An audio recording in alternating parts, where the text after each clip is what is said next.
Hey, welcome back to the Big Red Zone. We are very excited for today's show. We have a very special guest, co-host of The Compound and minor league player for the Chicago Cubs. Zack Short is here.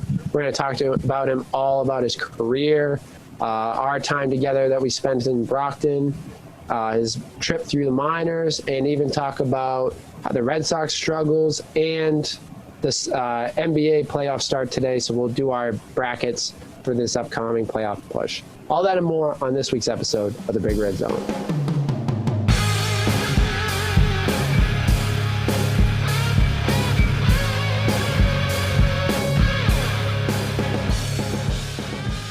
Welcome to the podcast. It's Big Red Zone. I'm your host, Big Red. We are coming to you remotely today. James could not be here with us today, so we're doing it from our houses. We do have producer John here, and we have a very special guest.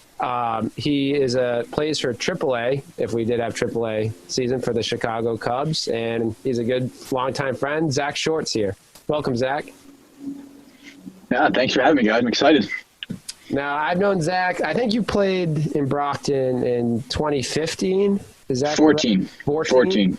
Yeah. All blend together. Right. So, and obviously, you've had a crazy journey since then. So, we just wanted to jump in and start talking about back when we met in 2014 at the Rox. Just some of your experiences there, and then some of the times that we had together too, because I have a couple memories from that summer that were. Yeah, that was great. You know, that was my first summer ball experience, and Brockton was obviously the best stadium, best fan base in that league. So we were really lucky, and we became close. I started helping you out, me and Jake Barada. Yeah. Castilla's our clubby, and we were helping him out do laundry if we had late games and things like that. And kind of started that probably a few weeks in, and then since then we kind of got pretty close from it. And I still talk to a few of those guys, and that was an awesome summer. That was a great team, and I think you're right. Like all those late nights, like we'd have to do like cleanups and stuff like that. And I remember it wasn't really so much that. I remember it was towards the end of the year. I don't know if you remember this. It was with Starkey and Miola, and it was me and you. And I think it was just an early day. I don't remember, like, what it was. And we were playing baseball in the clubhouse. You remember in the locker room? Oh, yeah. Baseball. I remember that. And we were just ripping, like, I think it was tennis balls, but we were just ripping tennis, even like in probably like, what would you say, like a 20-foot space? Oh yeah, it wasn't huge, but it was just, it was so much fun. Yeah, and we were just ripping them off the wall. Like it was definitely not a smart call by us at all, but it was a lot of fun. I remember that, and there was a lot of those. Like I feel like that's summer ball in general. There's so many like of those. Like just fun times. I know we had the All-Star game that year when you were there, and you made the All-Star team. So summer ball's a grind, though. Yeah, right. Especially in the summer ball's a grind. So right. Oh yeah, with that travel for sure. And their season's so long. You guys play. I mean, not this year, obviously. Yeah, that is right. Definitely. Like this year was shorter because of COVID, but normally it's like 60 games or something like that. It's like 20 more games. Something like that, right? League. So are you guys still playing? We're still playing, but they're only doing 2 teams in the playoffs. And last night we had to win to like make the playoffs, and we lost. So they got 2 more games, but they're out of it right now. I think it's Worcester, I think, is pretty much all but locked up the 1 seed, and then Nashua just beat us yesterday for the 2 seed. Gotcha. But it was a tough day yesterday. It was all rain. It was just like miserable. Right.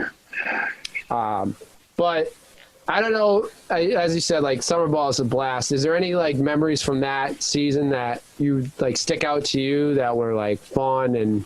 Oh yeah, I mean we had such a good team. Like we said, Cale Giddings comes to mind. Like that guy just brought the energy every single day. Literally one of the nicest humans I've ever met in my life. And it's so great about summer ball. You play with guys literally all over the country. It's like pro ball, how it is now.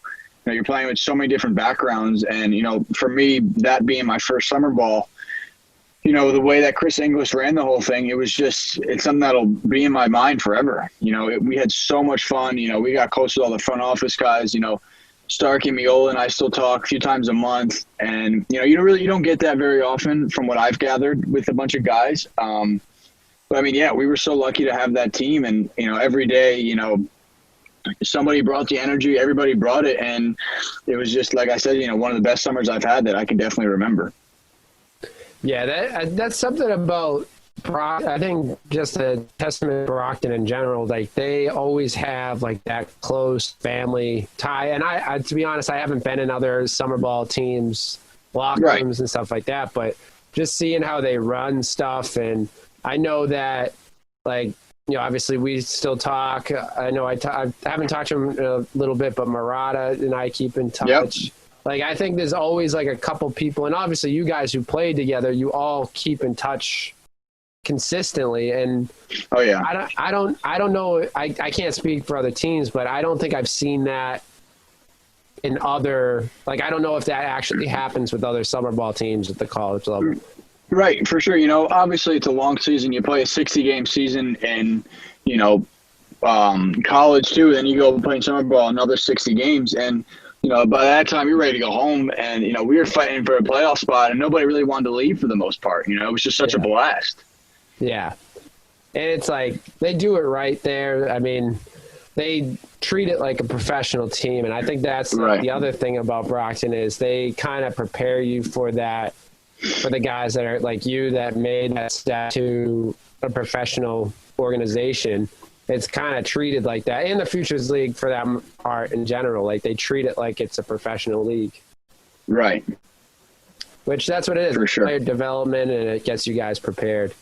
Absolutely. Especially, that's what we felt like, especially with that clubhouse and those fans. Yeah, they did. And I can't, obviously this year they don't have fans in the stands, but I think you guys got really good crowds, especially for that All-Star game. And who's that guy that came, who was to the All-Star game? That was he did the YouTube videos, and Domingo Ayala. Oh, Domingo Ayala? That was so funny. Yeah, like, that was awesome. That little stuff. That was great. Remember for the rest of your life. That was like, he was just hilarious. So from Brockton, I think if I remember correctly, like as soon as our season ended, you actually got a Cape League contract, or a little bit close to when our season ended. You got a Cape League contract the next summer, right? Yeah.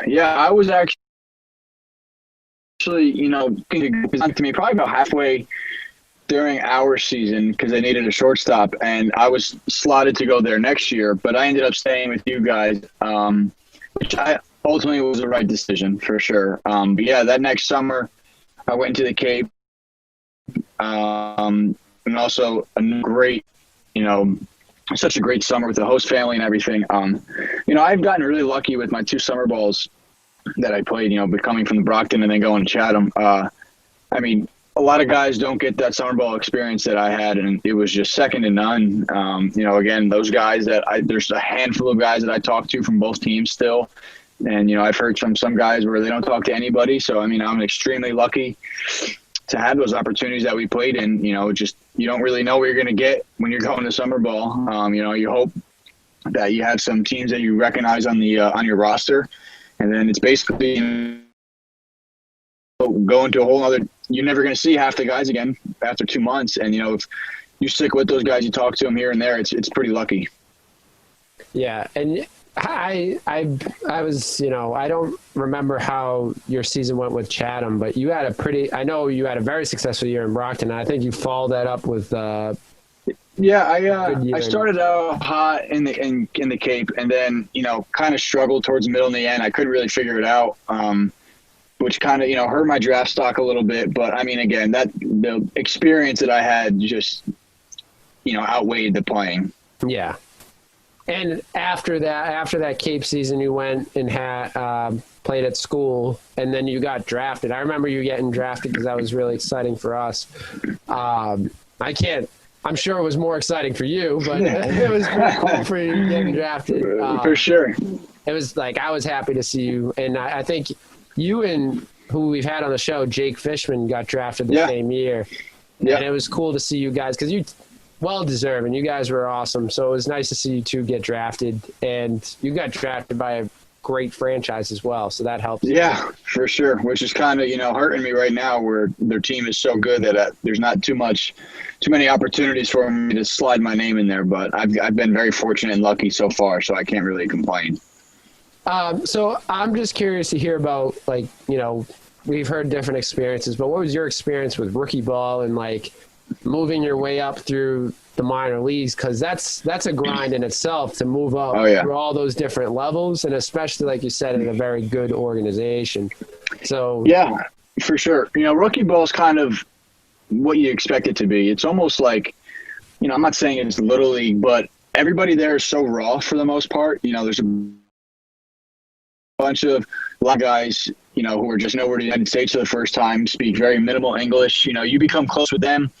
You speak English, they teach you Spanish, which is a blast, and it's cool to see those kind of guys. You see them when they're 16, 17, 18 years old, work their way up into stars. You see them when they're that young, you're like, okay, that guy's going to be an all-star when he figures it out, But, working your way up, it just, as you would think it's in any other sport, the higher you go, the bigger, stronger everybody gets. And, you have to kind of adapt or die with whatever position you're playing. Figure out a way to stick out, do your strengths, focus on your weaknesses, obviously. But it is what you make of it. You could sit there and sulk while you're in rookie ball and just get moved up, where, obviously it's easier for me to say that I moved up pretty quick. But, I see guys get stuck in there for a while and sit themselves.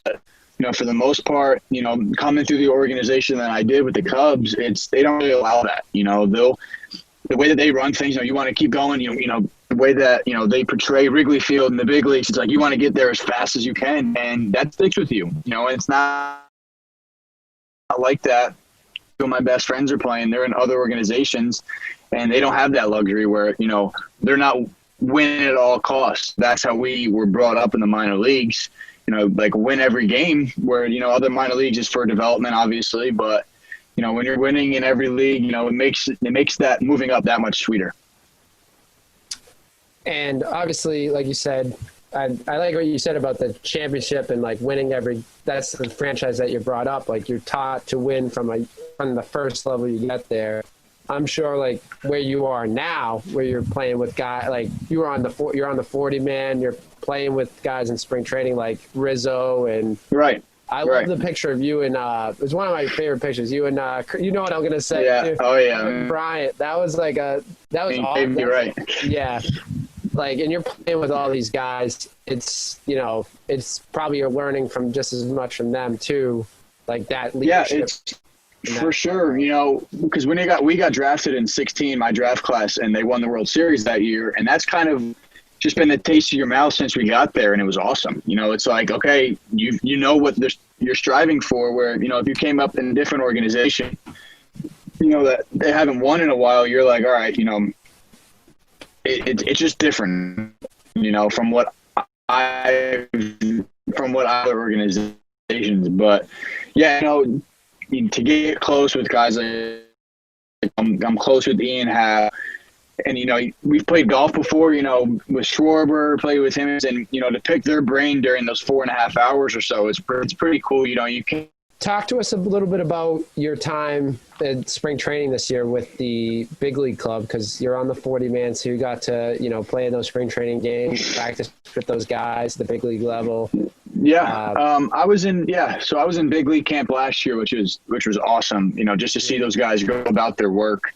And, this year, kind of got to know the guys a little bit better, so I was a little bit more comfortable. But again, I think the biggest thing I wish a lot of people could see, younger guys, is, how the superstars still go about their cage routine and their on the field defense work. It's just, it makes you, they're like little kids, and they're, those guys who are 10 years in the bigs taking, one hand ground balls or one hand off a tee and BP, it's just, it's rewarding to see those guys still do those little things. And, spring training was awesome this year. Obviously, it got cut short, which was weird. I think I got optioned the day before we got shut down, so it was like double trouble. It was like I got sent down. I'm like, Jesus, man. And then we get shut down, and it's like I'm not going to play baseball for months.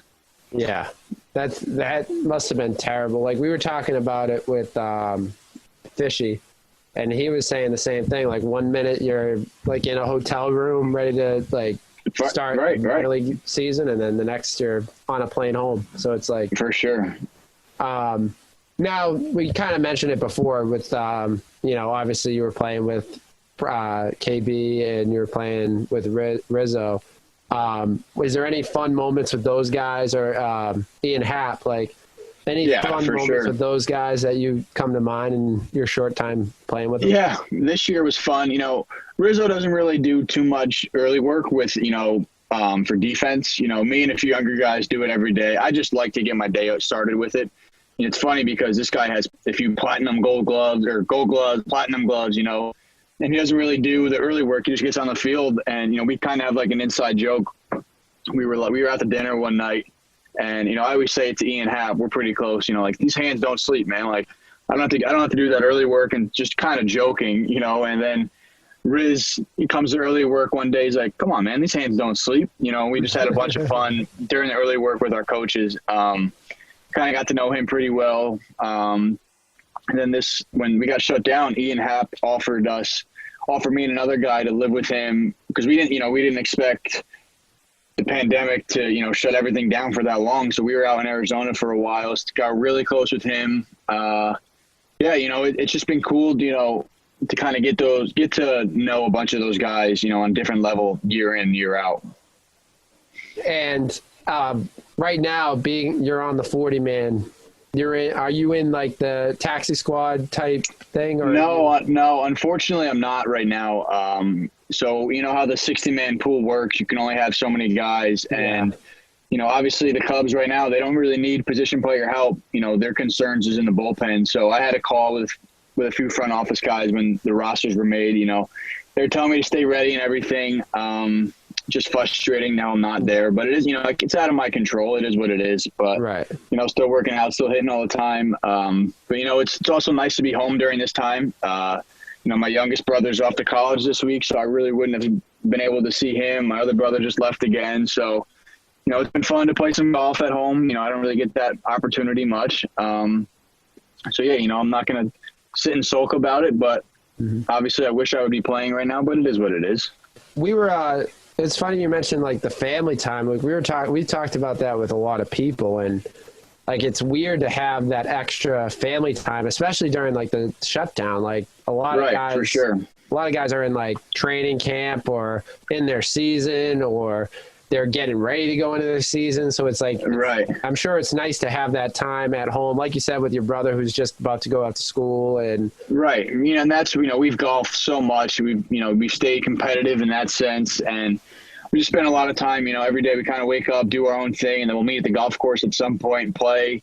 It just makes you feel like a kid again, playing your brothers and stuff. But take the positives out of it. It's been nice to be home, but obviously I'd like to be playing for sure. Yeah. And the other part that you're keeping your time busy with is you're in a podcast as well with Ian Happ, and who's the other? Dakota Meckes. He's one of my best friends that we got drafted together. So it's weird, when we moved into the house in Arizona with Ian, his first thing he said to us was, hey, we're starting a podcast. And I was naive. I was like, why? Like, we don't really have anything interesting to talk about. Me not knowing, how big of a fan base, Ian Happ has with the Cubs. The Cubs, the best fans, they have so many fans everywhere. And, they just kind of ran with it. And it's been cool. We've had some really cool guests, even, some of the Cubs. You get to know them even better. But yeah, it's been cool. I'd never done something like this before. So to kind of do something like that out of my element, being more vocal on social media, putting my own face out there. I wasn't really a huge fan of it, retweeting things of myself. But now, you kind of building your own brand at the same time. Like Ian is so good at it, right. As soon as he's done with baseball on the field, he kind of flushes it and, he goes into business mode, Ian, where he's trying to get sponsors, he's doing things with the podcast. And it's cool to see a Major League Baseball player kind of just tone out baseball as soon as he leaves the field, and he has his mind on other things. Where someone like me, a younger guy, it's like it's on my mind all the time. If I had a bad game, I'm sure obviously he's thinking about it, but it's nice for him to see him, kind of flush it and move on. It is like it's like I know for us, and we have we obviously don't have as close to a fan base as Ian and you and right. Your podcast, and it's like between like the tweeting and stuff, and like we live tweet some games, and we're trying to keep it up to date on social media. We got to for like topics and stuff. It's like it's another world, and it's something. It really is, right. You want to have the fans like interested in it, and you're like, right. what's gonna drive our fans to listen, and it's like, is that a good idea? Is it not? And it's just kind of what hits. If it hits, it hits. If it doesn't, you're kind of screwed. Yeah, and it's like the other thing is like we've had some things like we'll try and then we'll work this one time and then we'll try it again and it doesn't have nearly the same response. So it's like it's such like a. I don't want to say like a cat and mouse game, but it's like such like a process. It is. Yeah. Right. It is. If something works, you roll with it until it kind of dies down and you kind of make another topic that people hopefully will buy into. Right. It is. And we've been going on, I think James and I started this had to be last September or October. So we're coming up on close to a year. That's awesome. It's it's crazy to see like how we've evolved into where we are now. Oh yeah. And everything kind of flows a little bit better once you keep moving. Right. And the increase of people that listen to we started, our first episode was big because obviously, you saw your friends and family and they all listened to the first one. And then, but to see from like the couple after their first one to now, and we have like that consistent fan base, we have that interaction on Instagram and Twitter. Like it's crazy to think like it's been a year, and especially for how many months of it we had no sports during it, and we're a sports podcast. And you're just making things up, right? Yeah. That's what it's easier for us when we're with Ian. He can talk about what happened behind the scenes in the games and everything, and that's kind of a hit in its own where fans love to hear the behind the scenes stuff. Fun fact about, I don't know Ian Happ, but I for the show I play MLB The Show, and he's like one of my how in 2K you have that player that you just out with. Same thing. Ian Happ's my guy. Like he's in the home run derby every year. He's an all-star. He's like, that's awesome. Yeah. So you tell him he's my favorite player on the show. Absolutely. Will do. I had, from a personal perspective, just one more Cubs story. I don't know if you had it. You probably have. But being from Boston, Rossi and Lester, like, is there any like interactions? Obviously, Rossi's the manager, and played, so. Right. But I didn't know if you had any interactions with those guys and any fun stories with them. I kind of talked to Rossi in the last spring training a little bit because he was just, he was around spring training for a little while. So it was cool to kind of have a background with him when I got to spring training this year. But Lester, I haven't really talked to him too much. Hi here and there. I don't, it's kind of intimidating, obviously. Me being a young guy, he has close to 15 years in the show, whatever it is. But another guy from that team is Mike Napoli, and he's with the Cubs too. He's he's like a quality assurance coach. So I got pretty close with him this spring training. We'd hit a few times a week during spring training in the morning. And I mean, he's just a perfect guy for that team. They all have the same camaraderie together, and that's why I think they're so hot right now. It's like, obviously nothing was wrong with Joe Madden. I don't have any personal experiences with him, but from hearing from them, that team, it's just, they needed a change, and somebody who they're familiar with, like Rossi, they just hit the ground running with him, and that's kind of what it looks like it's going to be for the rest of the year, hopefully. And we're kind of seeing that, like, shift in – like baseball in general with managers, like, with Cora, even though Cora was obviously left this past year with the Sox, but you're seeing that more common, like Cap and Cora. We're seeing these young guys, Aaron Boone, like we're seeing these former players that were just out either like with the last 10 years, played in the last 10 years. Like guys, like when Brockton was Starkey, like he was young enough where you guys could connect with him, like Right. have Exactly. instead of the dinosaur coaches that have been for like 50 years. Now, and Joe Madden's one of my favorite managers in the league, like in baseball, and he actually does a good job at connecting with young guys, but those younger guys that played within the last decade and like have been like just recently got out of that routine and know what you guys are going through. Right. I think that is just, I think you guys Absolutely are better. Yeah, absolutely. You know, you just connect, like what you said, when we had Starkey and those younger coaches. You know, obviously there's nothing wrong with older coaches, but Right. you know, if you can connect with the players a little bit more, that's just something you got under your belt where you're already up 1-0 in some sense. Yeah. Well, I'm excited. I know. Hopefully, we get back to normal next season. I know this season's pretty nuts with like how everything's going down, and I feel like it's kind of a walking on thin ice. You never know. At any moment, it could be shut down. But I hope next year, I hope to see you in a Cubs uniform. Absolutely, man. That's the dream right there. Real quick before we move on to the next part of our show, can just a plug where they can find like you and your podcast is called The Compound, so like where they can find stuff on that. Yeah, The Compound podcast. I don't want to take any views from you guys, but yeah, we're on Apple Podcasts, we're on Spotify. My social media is out there, just Zack Short. And then we're always tweeting stuff about The Compound, a few giveaways and everything like that. So sharing is caring. Exactly. There we go. Now you grew up in New York so growing up, I forget, were you a Yanks fan growing up? Or I was a Mets fan. I was a Mets fan growing up. That's why we got along so well. Yeah, right. So I don't know if you've been, obviously, I mean, I think at this point, like news everywhere, but the Red Sox are having a historically bad year. From your position, like, I think it's pretty obvious, but what do you think is like the major problem that's just like why they can't figure it out? And like every night we're getting blown out every time, and it's like, yeah, obviously I don't know, but I on the outside looking in, I feel like that Mookie Betts trade kind of just took the sails with it, just kind of hit some guys in the gut. It's like a gut punch. Your guys are always in the playoffs. You're in the CS. You won the World Series, and it's just like, like our best player, second or best player, whatever it is just gone, and kind of just you didn't really expect it. Like there was always all of this speculation, like he's going to go and then sign, blah blah blah. But I think when it happened, it was kind of like, oh shit, and then with everything with Cora happened, it's just kind of one thing after another just snowballed, and it's tough. Who knows if it was a longer season, they could have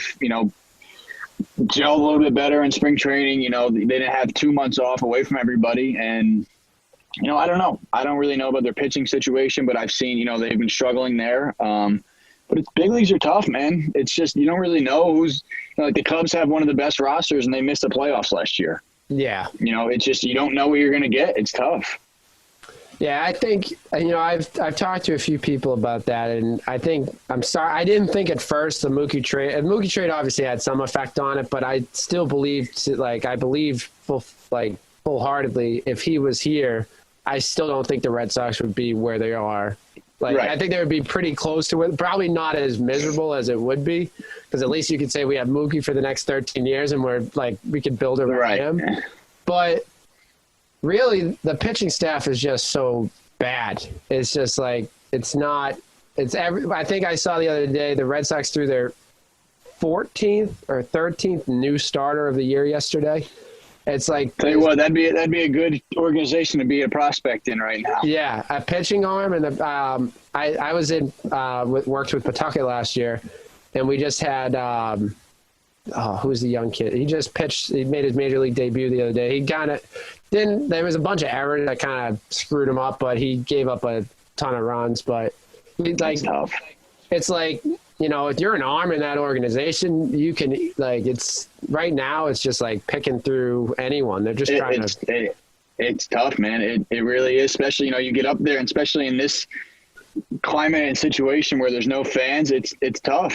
Yeah. And also offensively, like that was our biggest, like, I think I said in the past, I think Mookie obviously helps your offensively, but their offense is still like top in the league. Like they still got Exactly. JD. It just shows how much, right. They had so much depth, and the new guys like Verdugo, I love Verdugo, and I'm happy. He's on fire, right.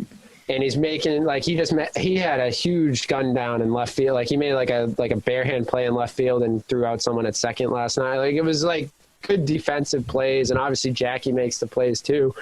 But it's just pitching. I think it's like, so that's why I felt like if Mookie was here, I don't think it would be any different. But I guess you're right. Like I think the wind kind of got knocked out of their sails a little bit. Exactly, right. It's tough. Obviously we're not there, but it's that's what you would expect kind of the feedback to be. Yeah. And like we said, going in, like we were talking about just now, you don't know. We didn't know if like, even when he got traded, we were like, oh, Mookie's just going to come back next. Exactly. He's right. not staying.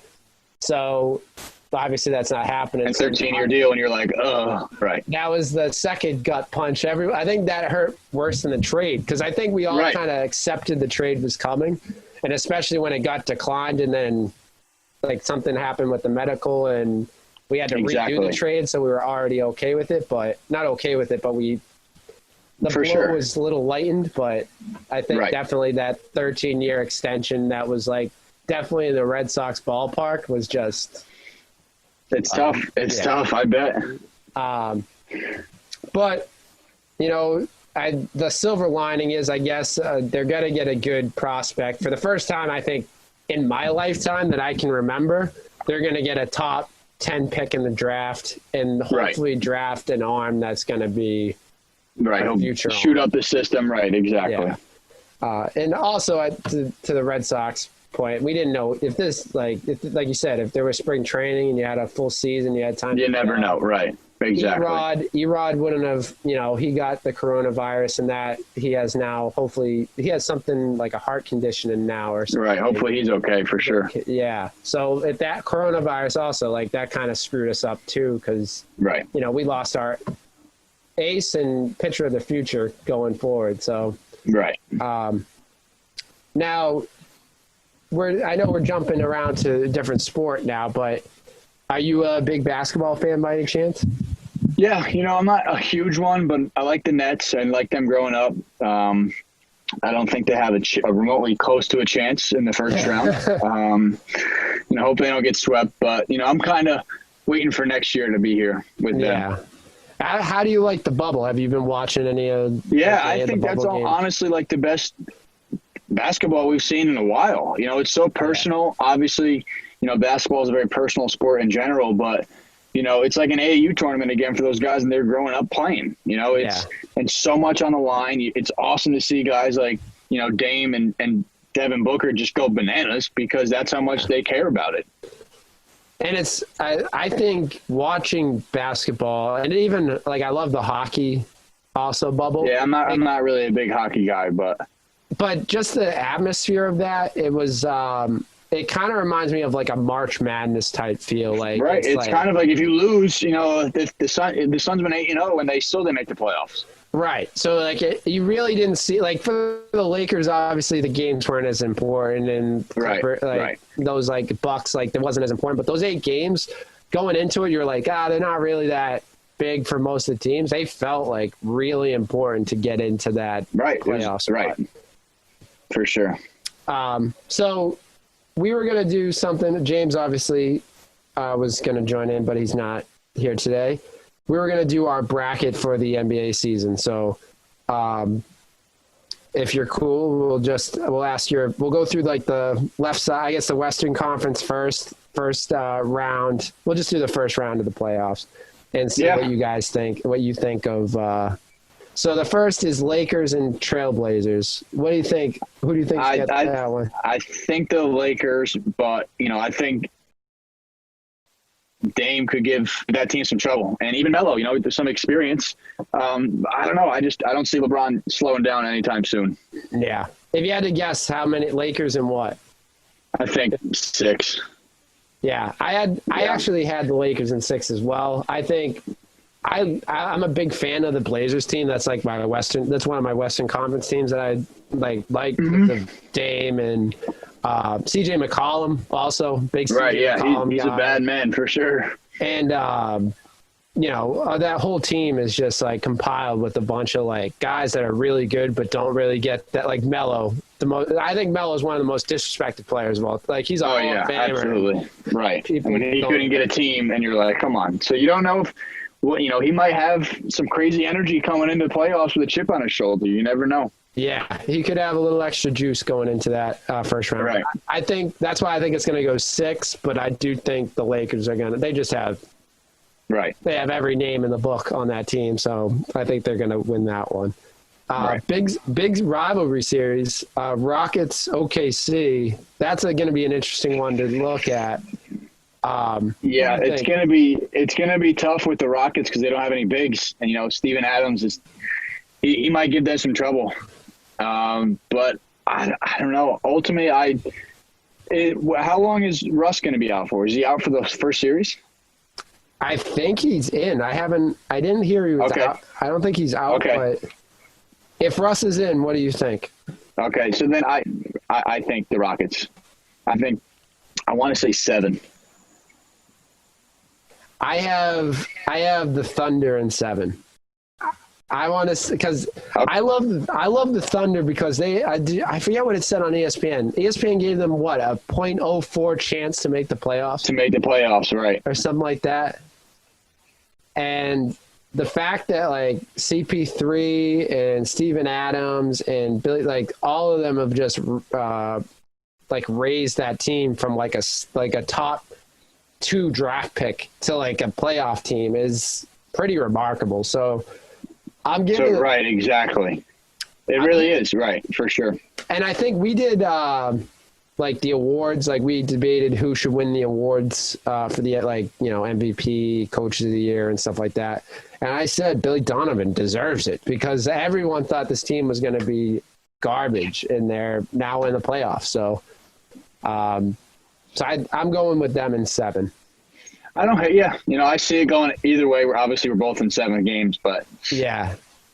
It's close. Like the bubble is so weird because normally you can be like, all right, who's the home? Who's going to win the situation? home team? Right, exactly, right. And now it doesn't matter. Like it's right.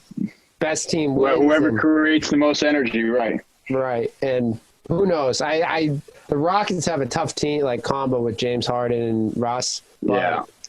I don't know. I think I'll tell you, if the Rockets do lose that series, they're going to have some serious like thoughts. Oh yeah, they're going to be right. They got a lot of payroll built up in James Harden and Russ, and if they can't win with those 2 guys, I don't know. They need to rethink some of that roster. Now the Nuggets, we have the Nuggets and the Jazz. What do you think about that one? I don't know too much about either of these teams, but I'm going to go with the Nuggets in 5 probably. Yeah, that's what I had too. We're matching up pretty much on the games. We are pretty close, right. I just like that they're kind of the opposite of the Rockets. That's why it would have been fun to see. They're huge, right, exactly, right.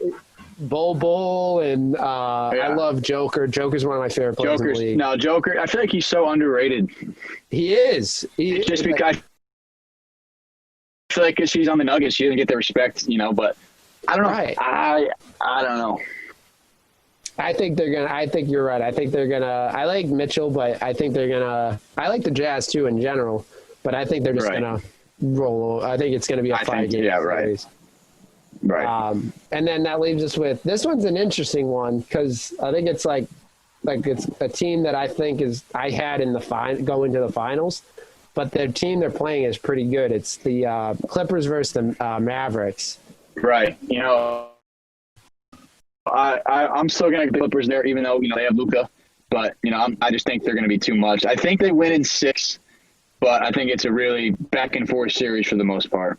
Yeah, I agree. I think I do have the Clippers. I'm going to stick with my original that I've been saying Clippers in the finals, but the Clippers are going to win. But I'll tell you, that combo of Porzingis and Luka, right. Porzingis shows up, They're going to give them a lot They're going to get in a lot of trouble. Exactly. It's kind of tough when somebody that big can do literally anything on the court.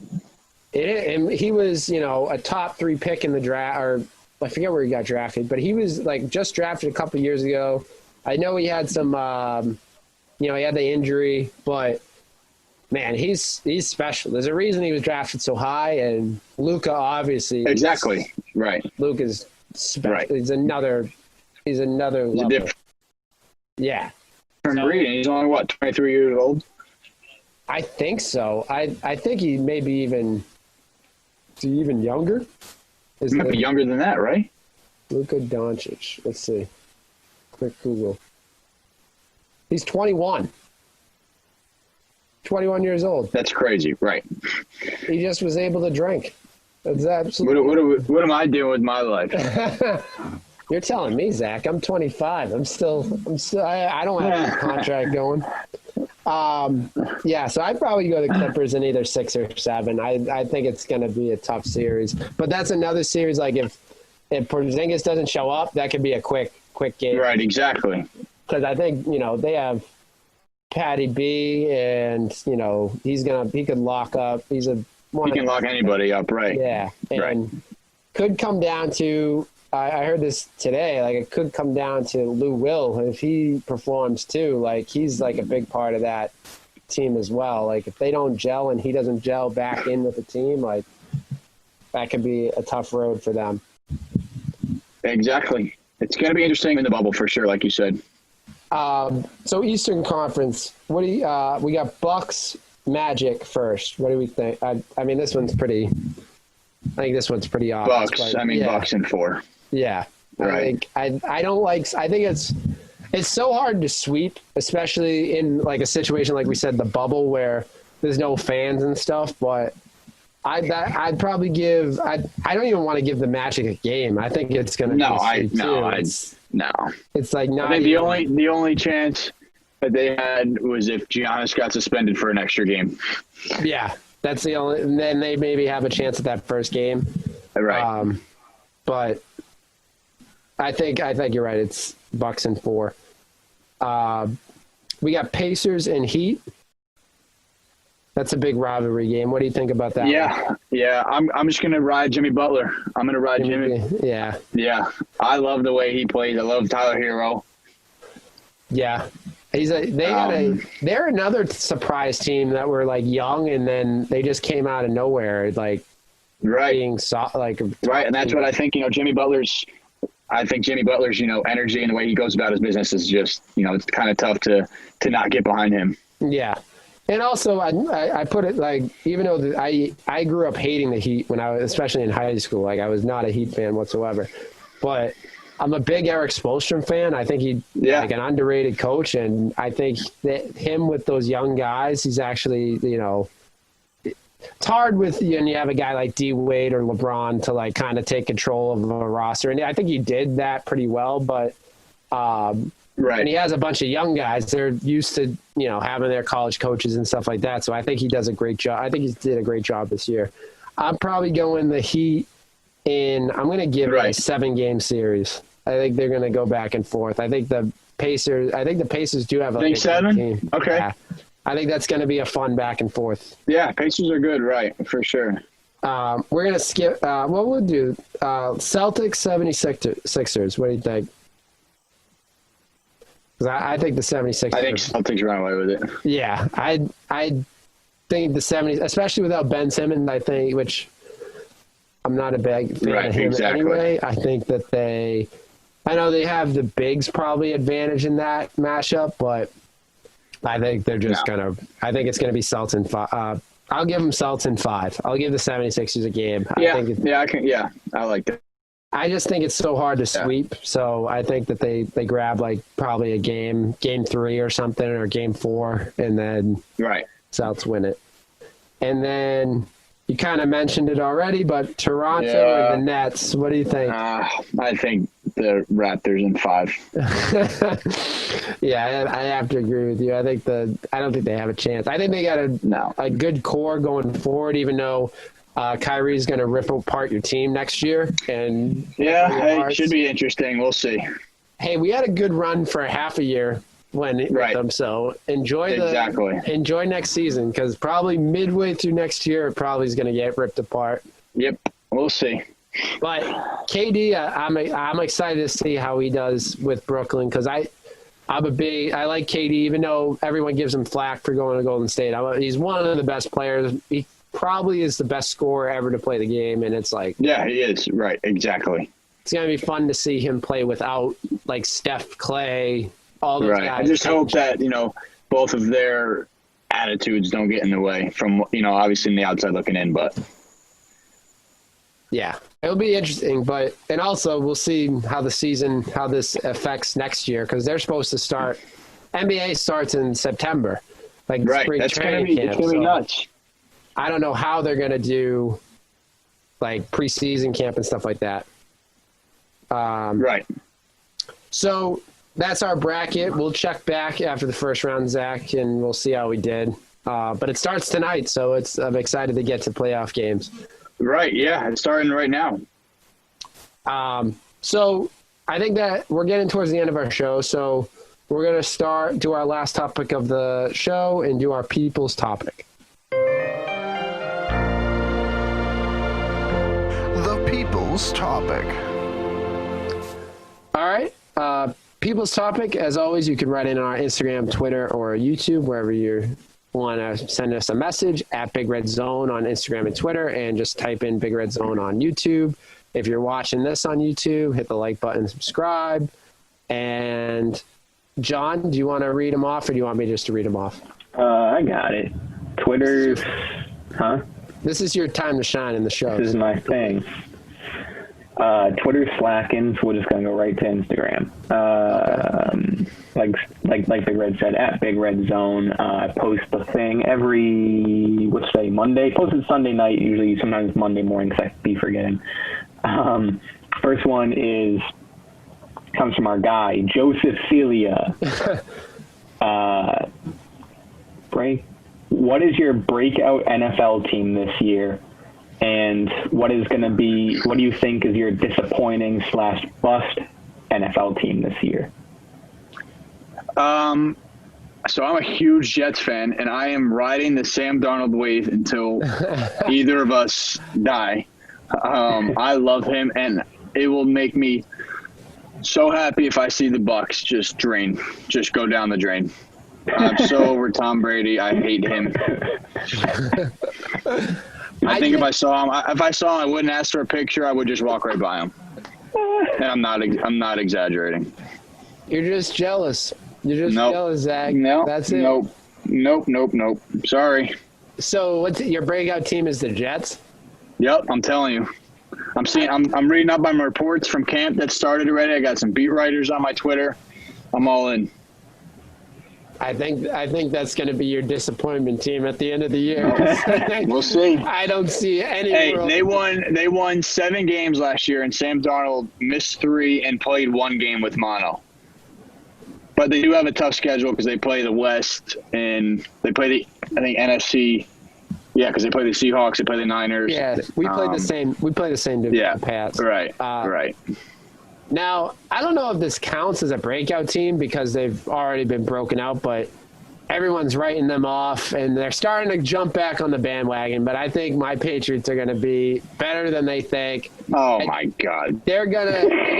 I think. I said, come on, dude. Like, It's just turned into what is your team? This isn't what's your breakout NFL team. You guys just said what your favorite team is. All right. If I had to pick a different team. I'm not saying you have to. I'm just saying you both just went for it. All right. You want a breakout team? I'll give you a breakout team. I want a breakout team. I think the team that's going to pop this year, and they've been kind of like flirting on that the last few years, is the Bills. We're staying in the East with all that. You're going to go with the Bills? Well, I wouldn't have gone with the Bills. Who are you going with? I don't know, but I hate the Bills. The Bills are going to break out. I think they've been teetering, and they just couldn't do it with Tom still in. I think they have a shot to win the division. They have a really good offense. They have, they just got Diggs. They got Brown. They have that young running back. They just drafted, I think, a running back. They had a good coach. Their defense always top in the league. I don't believe in Josh Allen. You believe in Sam Darnold more than Josh Allen? Sam Darnold gets so much hate. I'm telling you, man. Now, that dude, literally, Sam Darnold has not had a weapon in both of his years. He missed time in both years and has shown an unbelievable. If you watch, I'm telling you, do yourself a favor and go watch Sam Darnold 2019 highlights. Wasn't Le'Veon Bell on your team last year? Did you see how many yards he had? He couldn't move either. I don't think that's they didn't have a running fault. game. That's what I mean. It's the offensive line. It was a joke. That's why Joe Douglas came in and just redid the whole offensive line. They signed 4 guys to 1-year deals. They drafted Becton from Louisville. I'm telling you, it was a different breed. And I think your main problem with that team, I don't think Sam Darnold's the problem. I'm giving you a hard time. I actually like Sam Darnold coming out of college. He was one of my favorite quarterbacks in that draft. Right. I think because that was the Baker draft, right? That was Baker, Darnold, Baker went Allen. Yeah. I think Darnold. I liked Baker just because of his he was kind of that cocky attitude, and he was kind of like a gritty guy. So I kind of liked him a little more. But Darnold was one of my favorite guys coming out of that draft. So I'm just messing with there. But I just don't like Adam Gase. Adam Gase is he's your problem for your team. It's frustrating, right? Because it was frustrating, and then Sam Darnold, I think halfway through the year last year, kind of went in his office and was like, "Hey, I don't like half the shit we're doing." And then Adam Gase was like, "All right, finally, you told me this." So I think that was their first year together, and hopefully this offseason, this training camp, hopefully I don't know. It's just it is hard to get behind him. He's just a different breed with his attitude and everything. But I don't know. I hope that I'm wrong, along with a lot of other people. But he also said that he's not sure if he wants his all-pro running back to be on the team, the guy that they just spent a lot of money on. And But then he also just came out and said that we didn't run him enough, or we ran him too much last year because he was taking beatings on every play. But this year they plan on running him 65 to 70% of the plays. That's probably because the ownership group got ticked at him and said we're going to lose Le'Veon Bell because he was going to request a trade. Right. That's exactly what I think. Adam Gase is just, and I mean no offense, I just think he doesn't win in the NFL. Look at his track record. Right. It's interesting that, that they hired him, but I don't know. Hopefully they know something that I don't. And the bust team, I think that was the other thing. You're going with the Bucks. You think the Bucks are going to bust?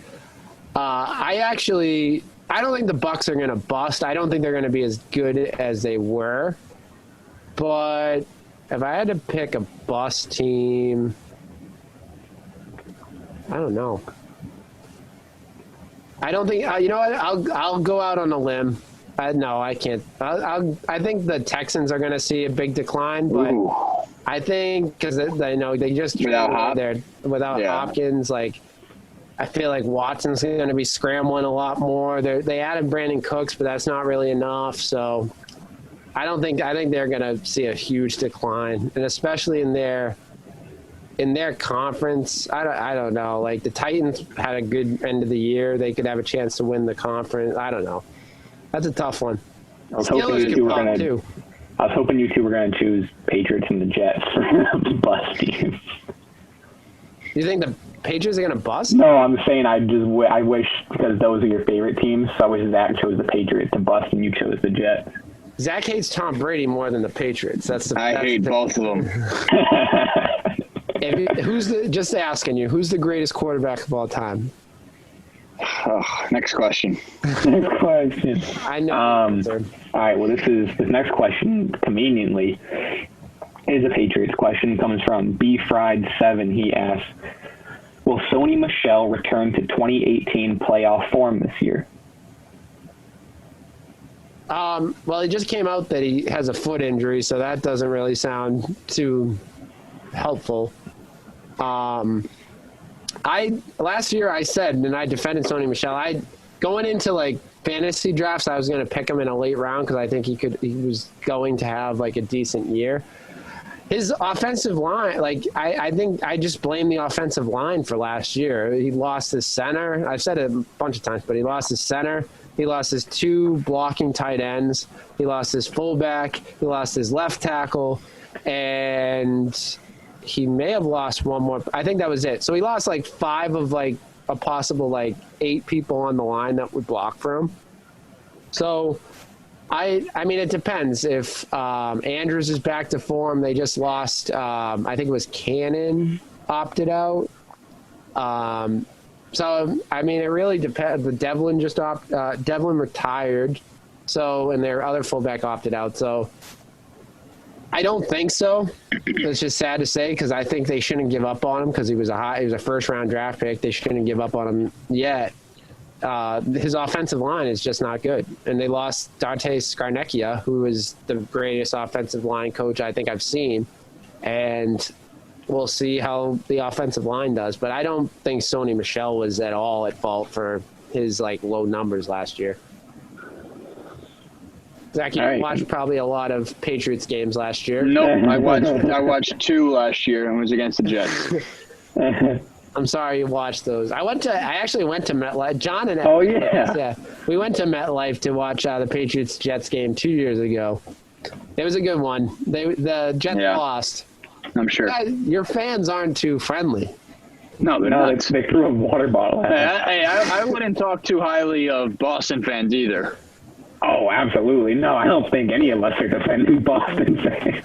I don't know. I wouldn't defend. I mean, we were up in the rafters, so that's where, if you go anywhere across any major league sports, the rafters are probably not the greatest spot. However, one of our friends also wore an Aaron Rodgers jersey. He was getting a lot of flack too. What do we? So we had a Drew Bledsoe jersey. I had Corey Dillon. He was wearing Corey Dillon.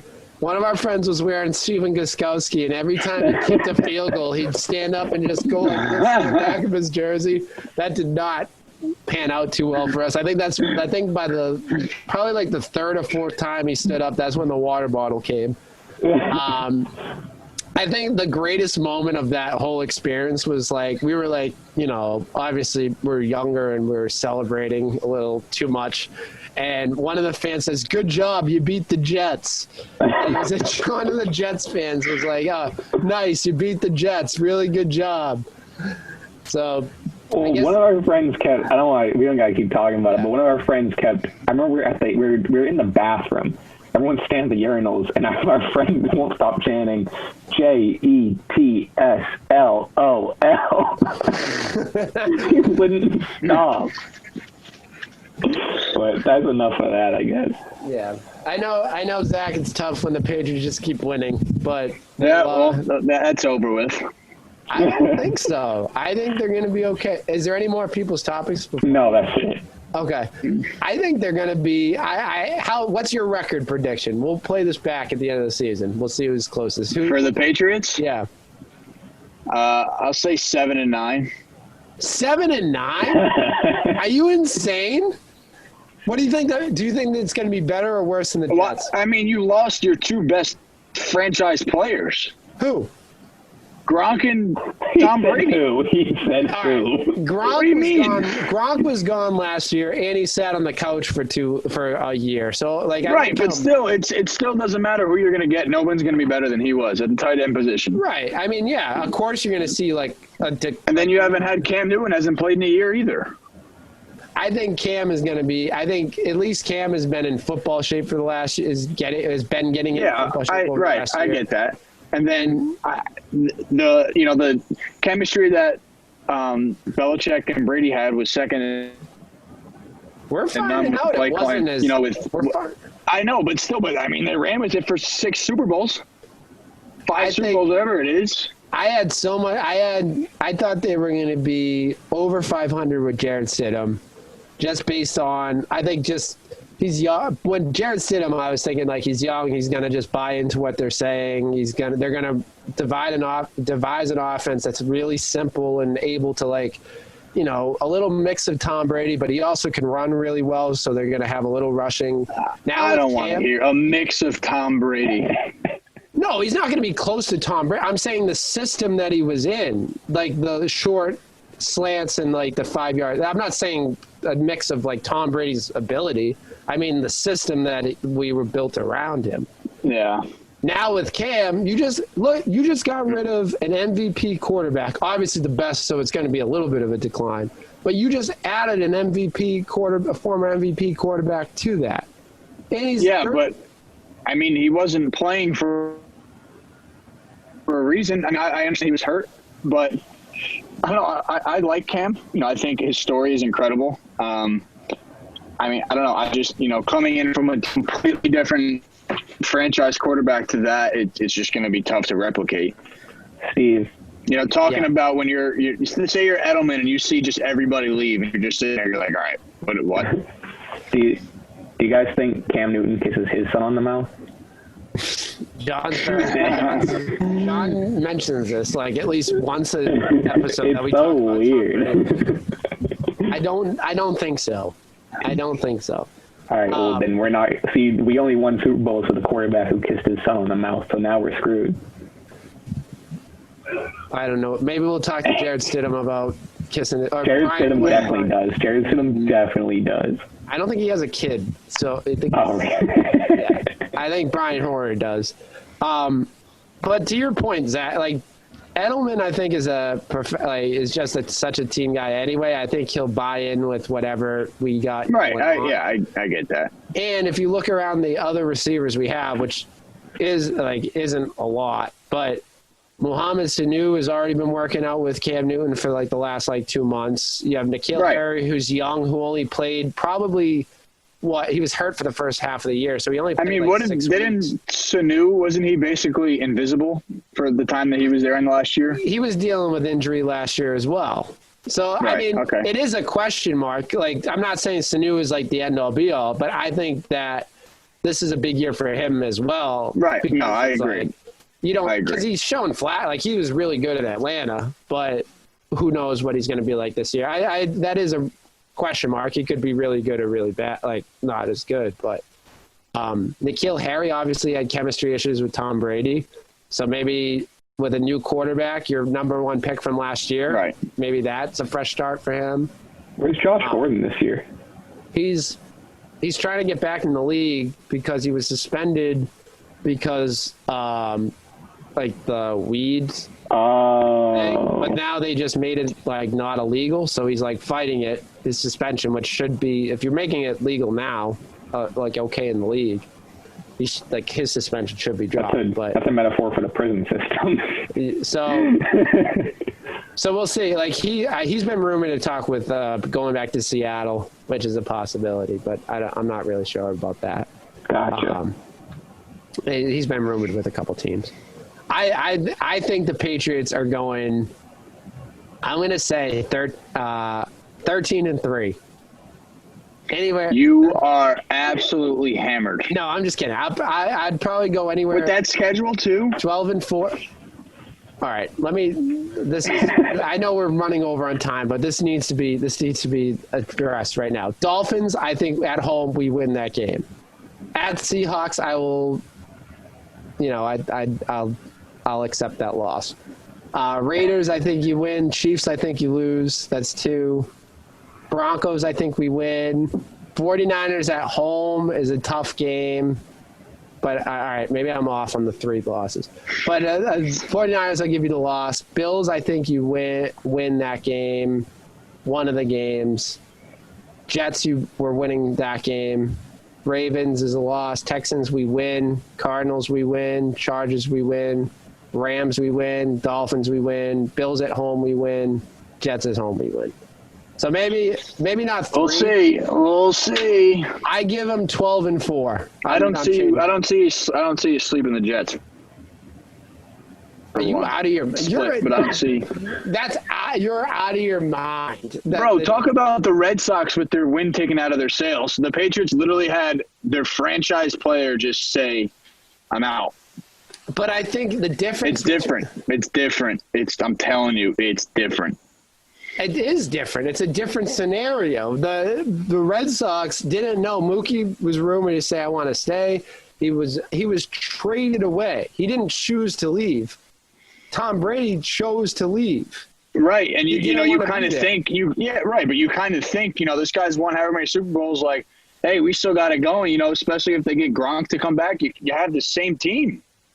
Maybe if I still don't think so, because two things are different in that situation. One, Tom Brady chose to leave. He didn't want to be there. Mookie, for what people say, he didn't.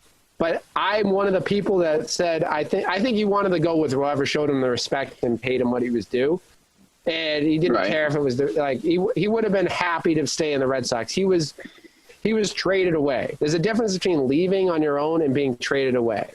Yeah, but I mean, I think he had a little bit of a decision behind it, though, too. Especially to sign, Yeah, probably choosing where to go. Like, if they said, we're going to trade you to we're going to trade you to one of these places, is that okay? They'd probably ask for some kind of preference because they had that rapport. Right. But he did, I don't think that was his first choice. He would have rather signed an extension, which is hard to say. I don't know. I get it. Right. But you can say with Tom Brady for assurance, he wanted to leave. Number two, the Red Sox were left in the hands of Rob Rennicke, who was going to retire this year. The Patriots are left with Bill Belichick, who's the greatest coach of all time.